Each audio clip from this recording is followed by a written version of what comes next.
toujours pas d'allergie.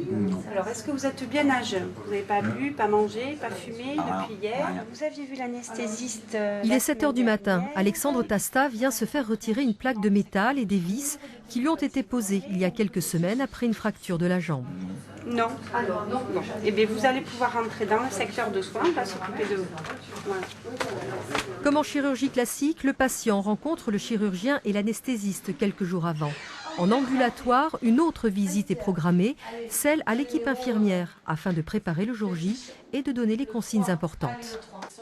La notion d'accompagnant pour le retour et surtout qu'on s'assure que le patient est capable de bien respecter toutes les consignes inhérentes à l'intervention sur le respect des conditions de jeûne, sur les conditions d'hygiène avec les douches au savon antiseptique. Voilà, tous ces éléments sont importants à prendre en compte et à nous d'évaluer si le patient est capable de respecter ces consignes. Eh bien, je vous emmène. Tout au long de l'intervention, le patient est suivi et entouré. Tout lui est expliqué et les mêmes questions répétées afin d'éviter toute erreur.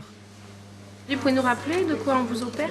L'ablation du matériel de la cheville droite. D'accord, c'est bien à droite, d'accord. Ça va être à vous dans un instant. Au bloc opératoire, tout est fait pour rassurer le patient opéré sous anesthésie locale. Et moi, je suis là pour vous. Si vous avez quoi que ce soit, je m'appelle Valérie, vous n'hésitez pas. D'accord? Okay.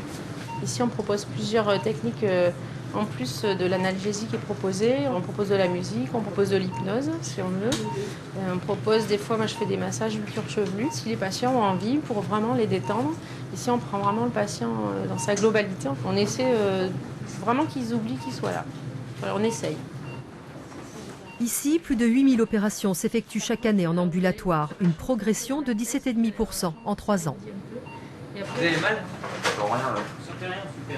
C'est des courtes anesthésies, des petites anesthésies, là on a juste endormi les jambes. Et donc voilà, comme c'est des petites interventions qui ne saignent pas beaucoup, on n'a pas besoin d'une surveillance hospitalière, il y a besoin d'une surveillance à domicile chez lui, il ne faut pas qu'il soit tout seul. Mais il n'y a pas besoin d'une surveillance hospitalière, donc ça coûte moins cher, ça gagne du temps à tout le monde, donc c'est vraiment mieux. L'intervention d'Alexandre aura duré 1h30. Ramené en salle de réveil en fin de matinée, il sera autorisé à rentrer chez lui dans l'après-midi.